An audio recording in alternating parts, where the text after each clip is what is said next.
안녕하십니까? 이주천TV의 이주천입니다.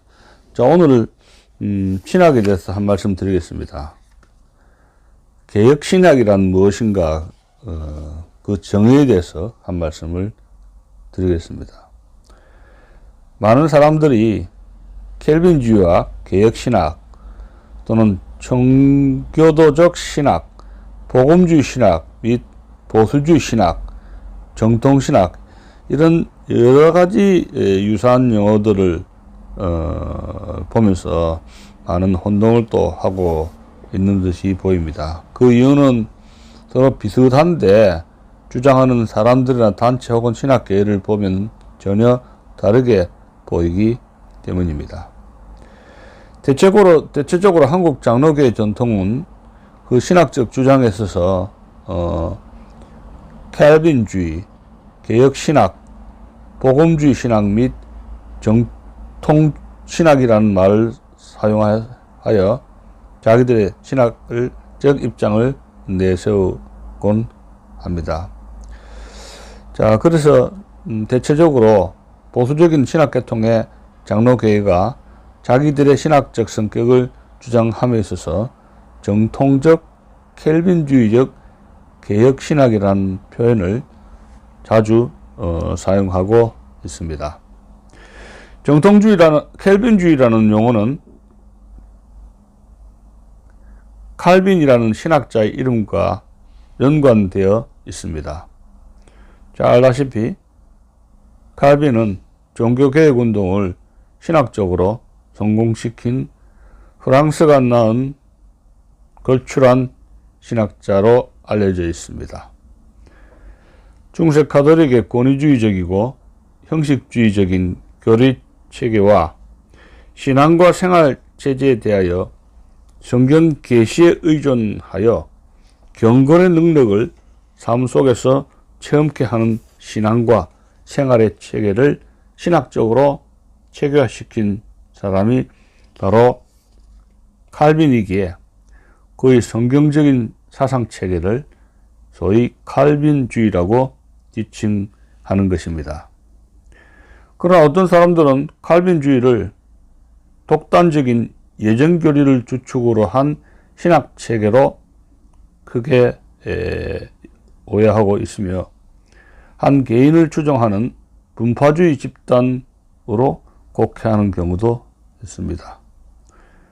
그런가 하면 이와 같은 오해와 곡해를 피하기 위하여 칼빈주의란 용어 대신에 개혁주의란 용어를 한국의 보수적인 신학자들이 많이 사용해 온 것 같습니다. 하지만 앞에서 지적한 대로 본래의 칼빈주의는 창조주의시요 구속주의신 삼위일체 하나님을 창조, 타락, 구속과 우리의 삶의 원천이시자 주관자로 알고 전 창조와 사회의 모든 생활 영역에 관하여 성경 계시에 근거하여 개진한 참되고 바른 진리 체계와 생활 체계를 일컫습니다. 따라서 칼빈주의는 그 내용과 성격에 있어서 결단코 편협한 교리 체계라고 볼 수가 없으며 예전 교리에 뿌리를 두고 있는 신학이라고 미리 예단해서는 아니 될 것입니다. 사실상 켈빈주의 사상 체계에 있어서 예전 교리는 하나님의 절대 주권 교리와 구원의 확신 문제와 관련하여 부차적으로 다뤄지고 있습니다. 로마서의 체계를 따르고 있는 칼빈의 기독교 강요에서도 자세히 보면은 예전 교리는 제3권 21장 이후에 다뤄지고 있습니다.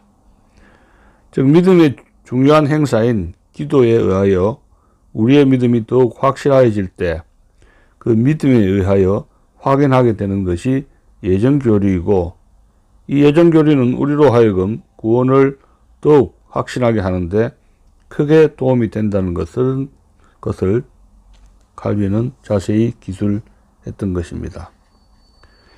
이 켈빈주의가 사실은 개혁신학이고 복음주의이며 정통신학이자 청교도적 신학이고 보수주의입니다. 로마 가톨릭 교회의 사상 체계를 전면적으로 칼빈이 개혁하여 새로운 사상 체계를 정립한 까닭에 칼빈주의는 개혁 신학이며, 로마 가톨릭 사상 체계를 개혁하되 교회의 전통에 근거하지 않고 성경의 복음에 철두철미 근거한 까닭에 복음주의요. 루터와 칼빈은 복음에 나타난 하나님의 의를 오직 믿음으로 살 것을 강조한 점에서 복음적이며, 그래서 복음주의입니다. 그 복음적 사상 체계가 예수님, 바울, 어거스틴 등으로 이어져 내려온 까닭에 정통 신학이고, 급진주의적 신학은 바울과 어거스틴을 결코 좋아하지 않습니다. 그 삶에 있어서 자기 부인과 절제와 검소를 강조하고 있는 점에서 칼빈주의는 청교도 신앙으로 나타난 것이며, 루터와 칼빈 등이 토마스 뮌저와 같은 급진혁명을 주창하는 혁명론자들과 노선을 달리했다는 점에서 칼빈주의는 보수주의인 것입니다. 그러면 칼빈주의가 구체적으로 로마 가톨릭 교회의 어떤 사상체계를 개혁하였기에 개혁 신학인가 하는 점입니다. 로마 가톨릭 교회의 사상은 한마디로 헬라 철학의 이원론에 뿌리를 두고 있습니다. 헬라의 이원론 사상은 플라톤의 관념론에서 출발하였다고 볼 수 있는데, 기원전 407년에 소크라테스의 제자가 된 바 있는 아테네 출신의 플라톤은 정신, 영, 도덕 등을 강조하고 지식과 선을 동일시하였는데, 그에 의하면 정신적이고 관념적인 것은 본질적으로 선하며 그것이 미덕인 반면에 육체적이고 물질적인 것은 본질적으로 악하며 그것이 부도덕인 것으로 인식했습니다.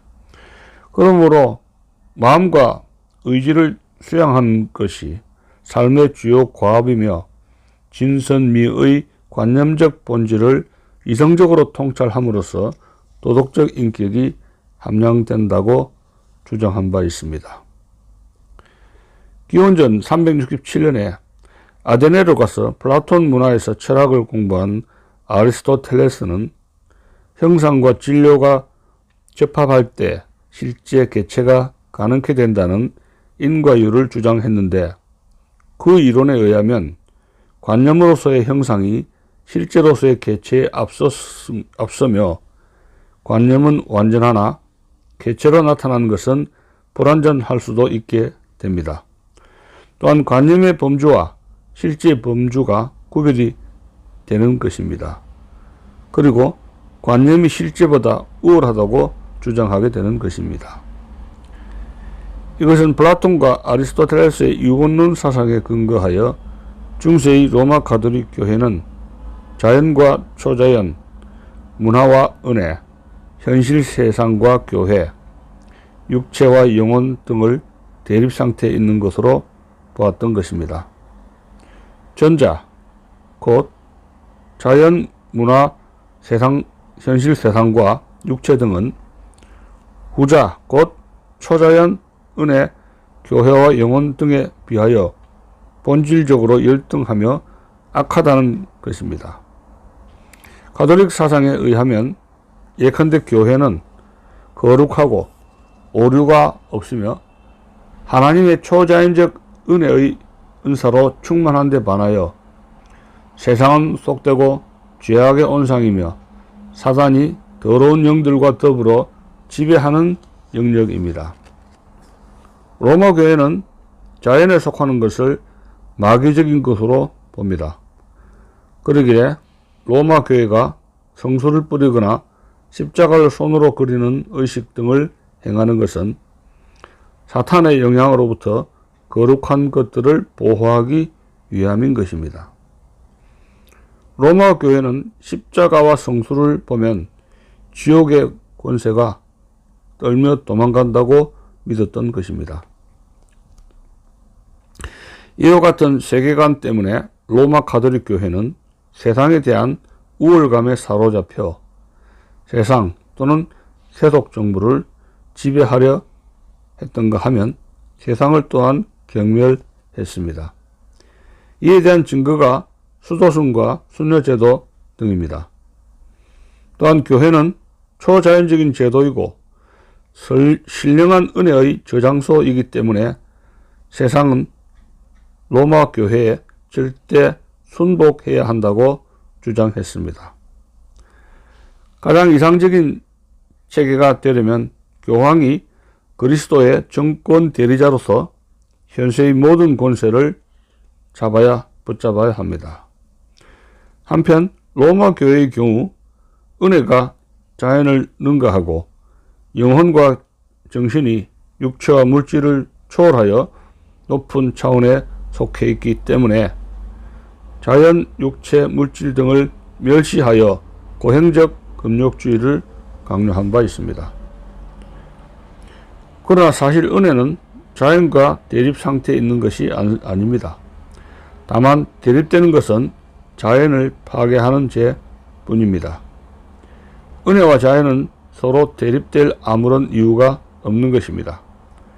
그러기에 종교개혁이 부르짖은 것은 자연을 거스려 대항하는 것이 아니고 오직 죄와 대항하여 싸우는 것이었습니다. 은혜, 즉 천국이 자연, 현실세계 가운데 임하여 자연이 은혜로 충만케 되는 것. 다시 말해서 하나님의 나라가 이 땅 위에 이루어지는 것이 인류의 소망이요 개혁신학의 목표입니다. 죄로 인하여 파괴된 자연은 은혜의 힘을 필요로 하고 은혜는 죄로 파괴된 자연을 바로 세워야 할 뿐 자연과 은혜는 대립관계에 있지 않습니다. 이 세상 자연은 사탄의 것이 아니고 하나님의 것이요 또한 우리의 것이며 하나님이 임하시어 우리와 만나시고 말씀하시고 찬양과 예배를 받아 마땅한 현장이 바로 이 세상인 것입니다. 결론적으로 요약하자면 개혁신학은 헬라의 이원론적 철학 사상에 깊이 뿌리박고 있던 중세의 가톨릭 사상 체계와 삶의 체계를 근본적으로 탈피하여 성경적으로 삶의 체계를 정립한 바 개혁된 신학입니다. 그런 까닭에 아담 이래 타락한 현 세상과 그리스도 안에서 구속된 교회를 이원론적으로 보고서 성속을 대립시키고 즉 성속은 구별하되 대립되지 않는다는 겁니다. 세속 위에 교회가 군림하거나 세상을 경멸하는 중세 가톨릭의 사상과 완전히 단절된 신학이 개혁신학인 것입니다. 그러기에 개혁신학은 사상의 체계일 뿐만 아니라 삶의 체계라고 볼 수가 있습니다.